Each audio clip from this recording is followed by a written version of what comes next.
우리 사람들이 먹는 밥의 종류는 아주 다양합니다. 근데 군대에서 먹는 밥을 우리는 흔히 짬밥이라고 합니다. 왜 그렇게 부르는지는 모르지만 유래가 여러 가지 있습니다만 가장 유력한 것은 잔반, 먹다 남은 밥을 잔반이라고 하는데 그것이 어떻게 돌고 돌아서 짬밥이라고 불렸다, 그런 설이 유력합니다. 우리 교회에 속한 청년 3명 지금도 짬밥을 먹고 있습니다. 우리 남자들 다 짬밥 먹어서 알아보지만 짬밥 먹고 와 맛있다 짱이야 이렇게 말하는 사람은 거의 없어요. 그냥 어쩔 수 없이 먹는 일이 짬밥 아니겠습니까? 근데 군인들에게 가장 작은 하나의 소원이 있다면 사식이에요. 식당에서 먹는 밥, 부대 밖의 식당에서 혹은 부모님 면회 올 때 먹는 집밥, 이런 게 작은 소원 중에 하나입니다. 그래서 우리가 종종 면회를 가고 또 할 수만 있으면 사식을 넣어주고 이런 일들이 있습니다. 지금 사도 바울은 감옥에 갇혀 있습니다. 감옥에 갇혀 있는 분들이 먹는 밥은 더 말할 것 없겠죠. 그래도 군대 짬밥은 다 의무적으로 누구나 다 가는 거니까 그러려니 할 수 있을 겁니다. 그러나 감옥에 가는 거는 상황이 달라요. 또 특별히 사도 바울의 경우 억울하게 죄 없이 감옥에 갇혀 있는 상태에서 감옥밥을 먹는다는 것은 짬밥 이상의 고역이고 고통임에 틀림이 없습니다. 그래 요즘도 우리나라에서는 그런 영치금이라는 게 있지 않습니까? 그래서 개인적으로 돈을 얼마 넣어주면 그 돈으로 간식도 먹을 수 있고 사식도 사 먹을 수 있는 그런 어느 정도의 여유를 나름대로 허락을 하고 있습니다. 지금 사도 바울도 이제 노년입니다. 연세가 높은 분이에요. 감옥에 갇혀 있어요. 먹는 거 불편하고 잠자리 불편하고 자유 없고 모든 것들이 어려운 상태입니다. 지금 도움의 손길이 그 어떤 때보다도 절실하게 필요한 때가 바로 사도 바울이 옥에 갇혀 있는 빌립보서를 쓸 때, 이때쯤의 상황입니다. 사도 바울이 전도를 평생 한 분이죠. 사도 바울을 통해서 예수님 믿고 구원 얻은 사람들이 수천 수만이 넘을 겁니다. 또 사도 바울이 세운 교회가 수십 개가 넘어요. 성경 나와 있는 것도 있고 성경에 나와 있지 않는 교회도 엄청나게 많을 겁니다. 이처럼 복음의 씨를 엄청 뿌려서 많은 영혼을 구원하고 교회를 이곳저곳에 세웠어요. 그런데 지금 사도 바울이 사식이 필요하고 용돈이 필요하고 이부자리가 필요하고 뭔가 도움의 손길이 필요할 때 이상하게도 오늘 성경을 쭉 보시면은 도와주는 손길이 없었습니다. 소식을 못 들어서 그런 건지 2000년 전이니까 거리가 멀어서 그랬던 건지 자기 살기가 바빠서 그랬던 건지 이유는 알 수 없어요. 그러나 그 수많은 교회들이 수많은 바울을 통해 구원받은 사람들이 이 사도 바울이 옥에 갇혀 있을 때 돌보지를 않습니다. 오직 한 교회, 사도 바울에게 관심을 갖고 돌본 교회가 빌립보 교회밖에 없어요. 4장을 보시면 사도 바울이 그거를 쓰고 있습니다. 오직 빌립보 교회만 나를 위해서 기도해주고 또 이런저런 것을 도와주어서 너무 고맙다. 빌립보 교회 이외에는 아무것도 없다. 그런 것을 4장에 보시면은 기록을 하고 있습니다. 여러분, 도움이라는 것은 우리 모두 다 서로가 주고받고 합니다. 늘 줄 수도 없고 늘 받을 수도 없는 거죠. 크든 적든 물질적인 것이든 영적인 것이든 말이든 우리가 도움을 서로 주고받게 되는데 이 도움을 줄 때 아주 중요한 것은 타이밍이에요. 타이밍이 맞으면 작은 것도 엄청 큰 의미가 있습니다. 근데 타이밍이 안 맞으면은 별 의미가 없어요.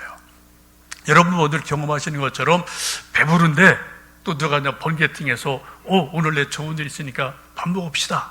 근데 조금 전에 막 배부르게 밥 먹었어요.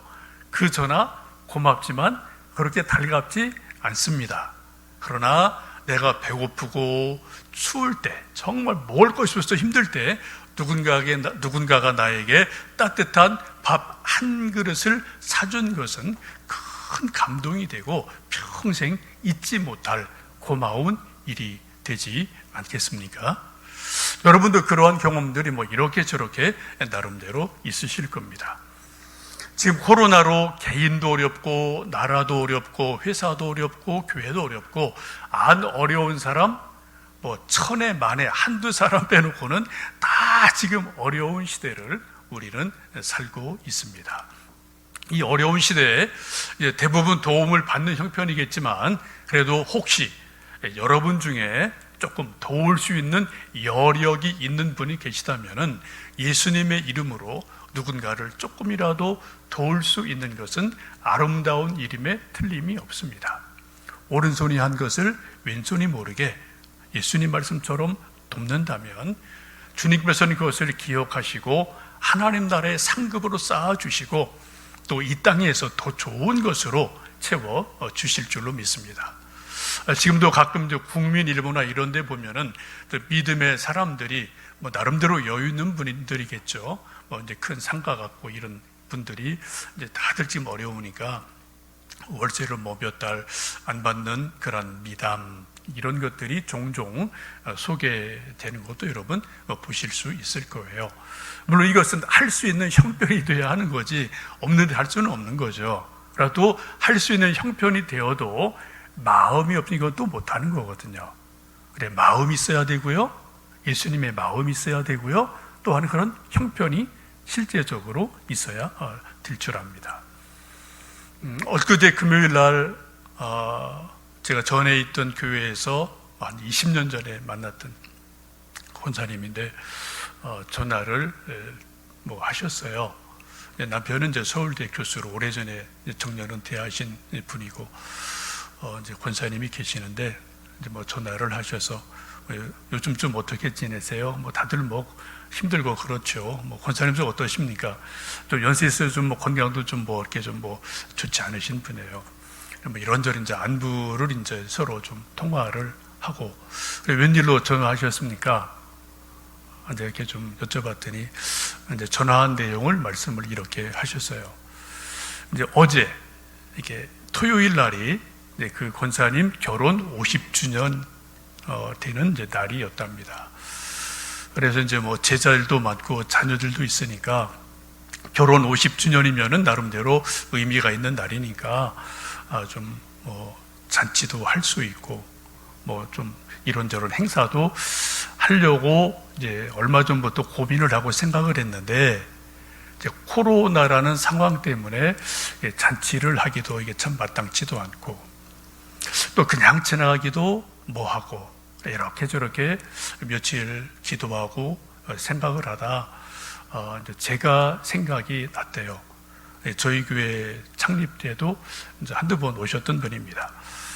그래서 좀 그 잔치할 비용이 많지는 않지만 이걸 어떻게 했을까 고민을 하고 기도하다가 다들 작은 교회들이 어려운데 우리 좀 이 교회를 좀 위해서 조금이지만 좀 썼으면 좋겠다 그런 생각이 들어서 안부 인사 겸 좀 전화했습니다. 이제 그러면서 이제 좀 계좌 좀 알려주세요.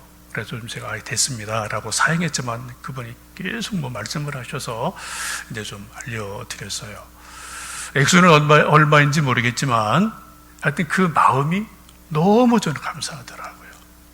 제가 아들, 딸 알거든요. 옛날에 좀 한두 번은 좀 만난 이제 장성한 자녀들이 있는데 가끔 이제 바람결에 소식은 듣고 있지만 금요일 날 그 전화를 받고 제가 이 교회에 와서 한동안 교회를 위해 기도하고 또 여러분 위해 기도하지만 또 그날은 특별히 그 권사님을 위해서 정말 간절한 마음으로 기도를 했습니다.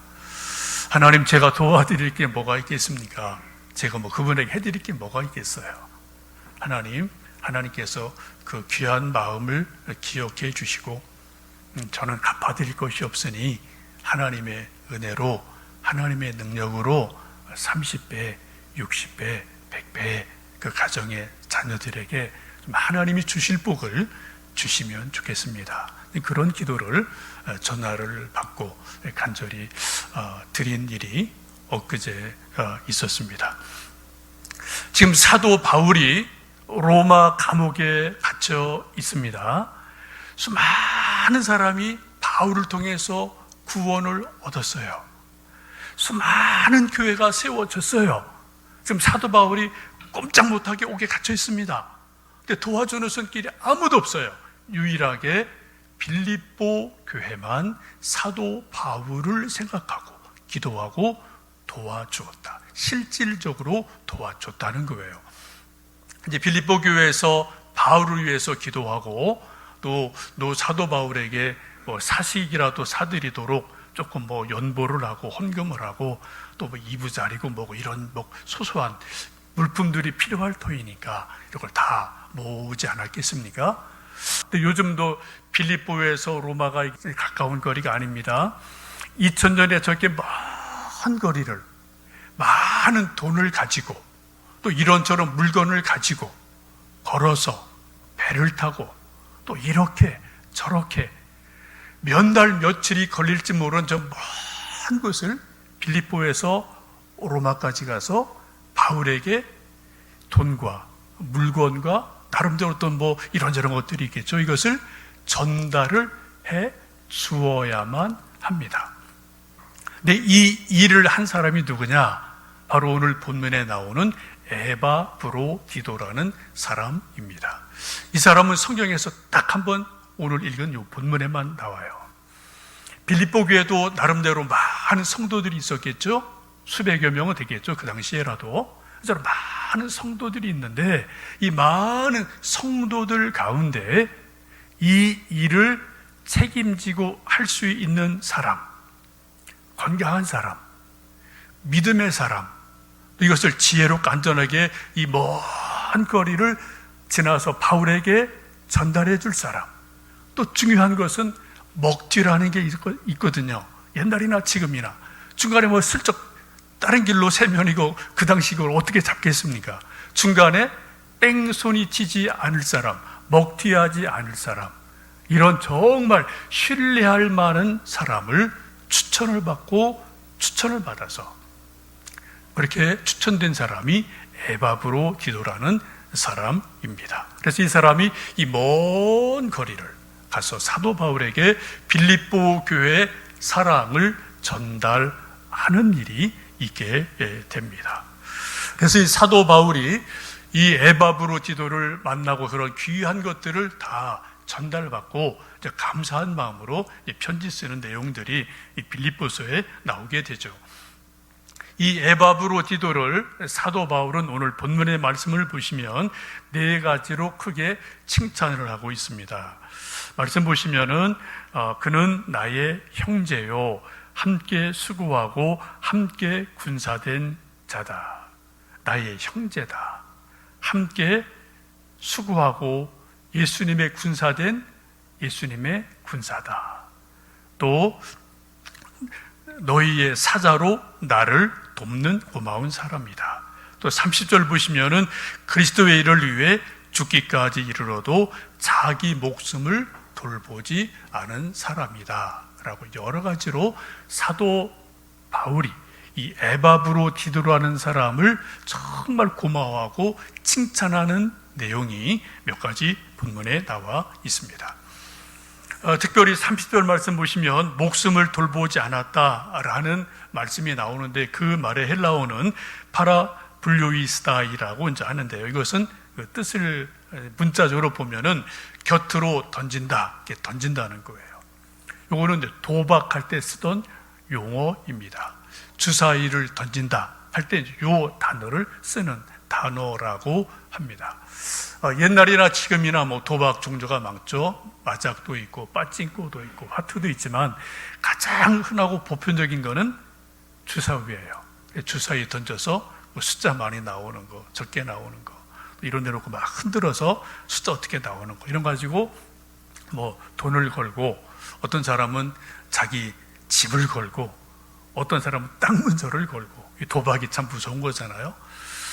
또 옛날에는 동대문이나 이런 또 시골 장터 같은 데 가면은 이렇게 뭐 주사위 놓고 막 이렇게 흔들흔들해서 하던 야바이꾼들이 있었어요. 그래서 뭐 돈 놓고 뭐 돈 놓고 돈 먹기 해서 뭐 2배, 3배 주고 뭐 이렇게 해서 뭐 어리숙한 시골 아저씨들 또 이제 돈 발려가던 시절이 있었던 것, 뭐 여러분 오며 가며 보신 적이 있었을 겁니다.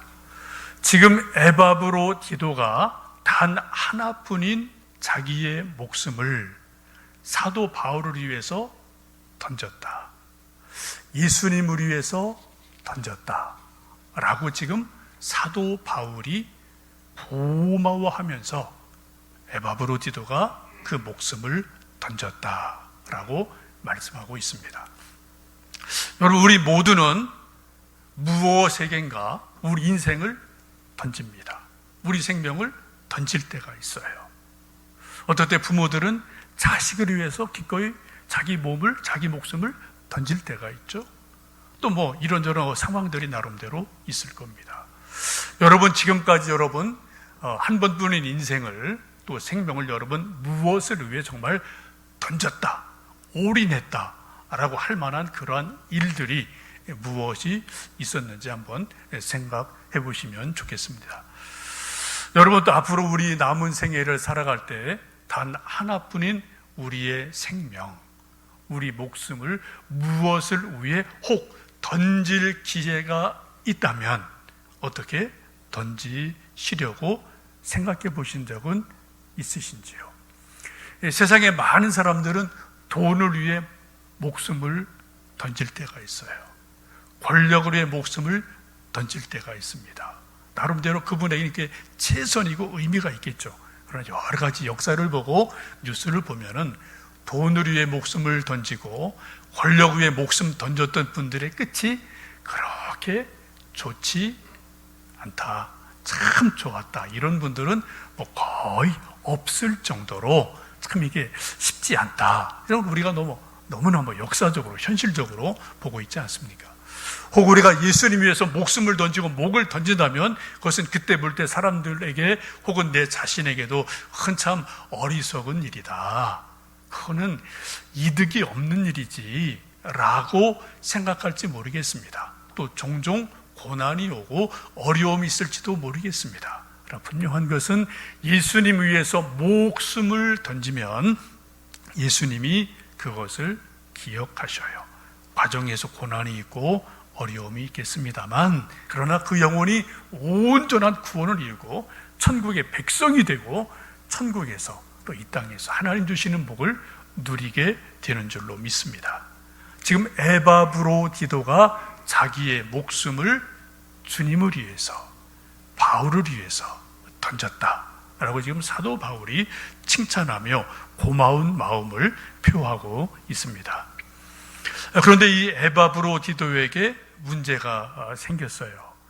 27절 보시면은 그가 너희 무리를 간절히 사모하고 자기가 병든 것을 너희가 들은 줄을 알고 심히 근심했다라고 말씀합니다. 에바브로디도가 빌립보에서 로마까지 먼 길을 왔습니다. 엄청 피곤하고 힘이 들었겠죠. 또 옛날에는 지금도 그렇지만은 풍토병이라는 것이 있습니다. 많은 성사학자들은 이 에바브로디도가 병들어 죽을 지경이 됐다는 것이 요즘 말로 암 걸렸다 이런 문제가 아니고요, 풍토병에 걸린 것으로 봅니다. 우리가 외국에 가서 물만 한 잔 잘못 먹어도 배탈 나서 몸에 확 축이 나지 않습니까? 근데 그 먼 거리를, 옛날에 뭐 약도 별로 없던 시대, 로마까지 가서 음식 먹고 물 갈아 먹고 뭐 풍토 다르고 기후 다르고 이렇게 돼버리니까 에바브로디도가 풍토병으로 인해서 죽을 지경이 된 거예요. 열이 펄펄 끓고 차도가 없습니다. 낫지를 않아요. 이 지금 병에 걸린 에바브로디도도 근심이 돼요. 오늘 본문 말씀 보시면은 근심했다, 심히 근심한다, 이런 근심이라는 단어가 4번이나 연달아서 나오게 됩니다. 에바브로디도도 근심하고 사도 바울도 근심이 너무 많아진 거예요. 왜요? 정말 빌립보교에서 고마운 사랑의 선물을 가지고 잘 전달했어요. 잘 받았어요. 너무나 고맙습니다. 그런데 자기가 좀 잘 받았다, 고맙다, 또 편지를 쓰고 또 나름대로 뭘 해서 돌려보내야 되는데 에바브로디도가 풍토병에 걸려서 끙끙거리고 있습니다. 오늘낼 하고 있습니다. 에바브로디도도 목숨이 하나니까 이게 정말 근심이 되죠. 사도 바울의 입장에서 이게 말이 아니에요. 만약 에바브로디도가 병에 걸려서 사도 바울에게 왔다가 죽는다 라는 일이 일어나면은 사도 바울의 명예가 먹칠이 됩니다. 하나님 영광도 가리게 돼요. 빌립보 교인들도 에이, 괜히 안 해도 될 일 했다가 괜한 사람 죽었네, 또 이런 불평이 나올 수도 있는 거죠. 이게 모두 다 에바브로디도는 물론이고 사도 바울도 그렇고 빌립보 교회도 그렇고 지금 이거를 알고 있는 주변의 수많은 사람들에게 에바브로디도가 사느냐 죽느냐가 너무 중요한 문제가 돼버린 거예요. 그래서 어떻게 했습니까? 에바브로디도도 간절히 기도합니다. 이 소식을 지금 빌립보 교회도 알고 있다고 그러죠. 오늘 말씀 보시면 빌립보 교회도 간절히 기도를 해요. 사도 바울은 말할 것도 없죠. 정말 그 하나님의 사람 사도 바울이 간절한 마음으로 하나님, 이 하나님의 신실한 종 에바브로디도를 살려주십시오. 하나님의 영광이 되게 해주십시오. 이 세 팀이 바울, 에바브로디도, 빌립보 교회, 이 세 팀이 각자 한 기도 제목을 가지고 간절하게 하나님 앞에 얼마간 기도를 합니다. 감사하게도 기도 응답이 돼서 에바브로디도가 죽을 뻔하다가 살아났다고 오늘 성경은 말씀하고 있습니다. 27절에 그렇게 말씀하죠. 그가 병들어 죽게 되었으나 하나님이 그를 긍휼히 여기셨고 그뿐 아니라 또 나를 긍휼히 여기사 내 근심 위에 근심을 면하게 하셨느니라 라고 말씀을 해요. 그래서 하나님의 긍휼하심으로 에바브로디도가 병을 이기고 다시 건강을 되찾게 됩니다. 그래서 지금 사도 바울의 마음이 막 급해요. 지금 빌립보 교회 교인들이 이거 지금 이쪽은 알고 있는데 아직 저쪽은 모르는 거죠. 빌립보는. 그래서 빨리 빌립보 교회 교인들이 안심이 되도록 내가 에바브로디도를 빨리 너희에게 보내고 싶다, 보낸다 라고 말씀을 하고 있습니다. 우리 하나님 믿는 사람들의 삶의 가장 큰 특징 혹은 소망이 있다면 이러한 기적을 일생에 몇 번은 경험을 해본다는 거죠. 무엇이 크든 작든 개인적이든 가정적이든 이런 경험들이 나름대로 있어야 될 줄로 믿습니다.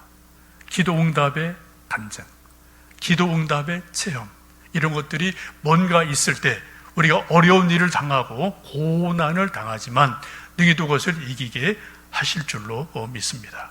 여러분, 지금 우리 모두 다 고난을 당하고 어려움을 당하고 있습니다만 이럴 때 우리가 더 열심히 기도하고 하나님의 긍휼을 간절히 정말 구해서 에바브로디도를 죽음에서 살려내신 것처럼 우리 각자 가지고 있는 고난, 어떤 또 환난, 어떤 어려움 중에서 하나님이 우리를 구원해 주셨다, 이길 힘을 주셨다, 피할 길을 주셨다, 이런 간증들이 있는 우리 모두 되시기를 주님의 이름으로 축복합니다. 지금 사도 바울이 가슴을 휴 하고 가슴을 쓸어내리고 에바브로디도를 빨리 빌립보 교회로 보내려고 합니다. 그래서 28절 보시면 이렇게 말씀하죠. 그러므로 내가 더욱 급히 그를 보낸 것은 너희로 그를 다시 보고 기뻐하게 하며 내 근심도 덜려 함이니라. 29절에 이러므로 너희가 주 안에서 모든 기쁨으로 그를 영접하고 또 이와 같은 자를 존귀히 여기라 라고 말씀하고 있습니다. 이런 사람을 빌립보 교회 참 고마운데 이렇게 수고하고 있은 에바브로디도를 만약에 빌립보 교회에 가면은 에바브로디도를 존귀하게 여겨줘라. 또 기쁨으로 그를 영접해줘라. 마치 사도 바울을 영접하는 것처럼, 나를 맞아주는 것처럼 이 에바브로디도를 맞아주고 존귀하게 여겨주면 좋겠다라고 마지막 부탁을 하고 있습니다. 우리가 인생을 살면서 우리 모두 다 삶의 의미가 있고 삶의 보람, 가치가 여러분 저 모두 다 나름대로 있습니다. 그 가치는 다 여러 가지 다르겠지만 그중에 우리 모두 다 공통되는 삶의 보람의 한 가치가 있다면 그것은 누군가로부터 내가 존귀한 사람으로 인정받는 거예요. 존귀하게 대접받는 거예요. 이게 우리가 살아갈 아주 중요한 가치고 소망인 줄 압니다. 누가 나를 존귀하게 여기지 않고 그냥 휙휙 하고 그냥 무시한다, 번쩍도 안 한다. 그럼 참 기분 나쁘고 그 사람 볼 마음도 생기질 않죠, 그죠?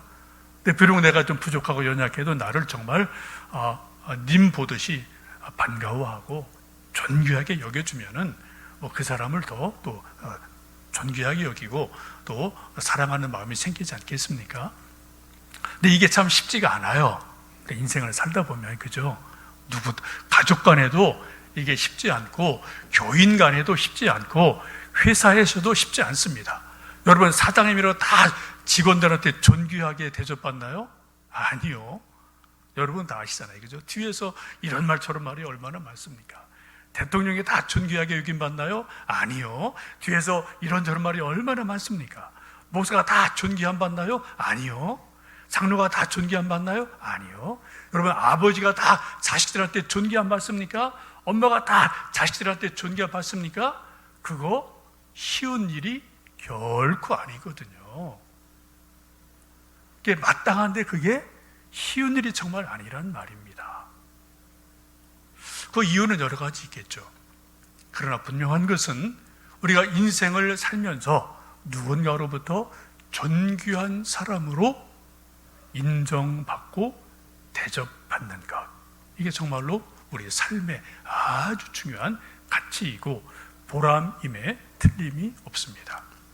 지금 사도 바울이 에바브로디도를 보내면서 빌립보 교회에 부탁하기를 에바브로디도가 빌립보 가면은 정말 큰 기쁨으로 영접해주고 환영해줘라. 그리고 그를 존귀하게 대접을 해주시오 라고 부탁을 하고 있습니다.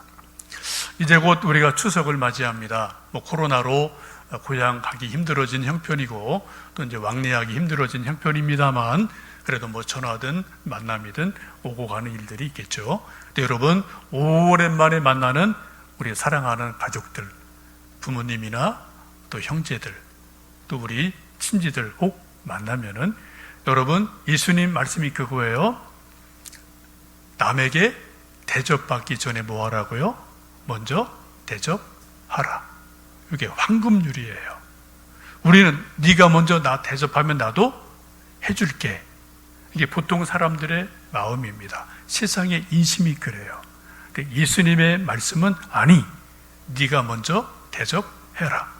그러면 그 사람도 너를 대접할 수도 있어요. 그죠? 할 수도 있는 거예요. 추석 맞이해서 우리가 오고 가는 발걸음들 혹 있으시면 건강하시기 바라고요. 안전하시기 바라고요. 서로가 예수님의 사랑으로 존귀하게 대해주고 존귀하게 여겨줘서 하나님의 평안이 나로 인해서 가정에, 일터에, 교회에 흘러넘치는 아름다운 역사들이 우리 모두에게 있기를 주님의 이름으로 축복합니다.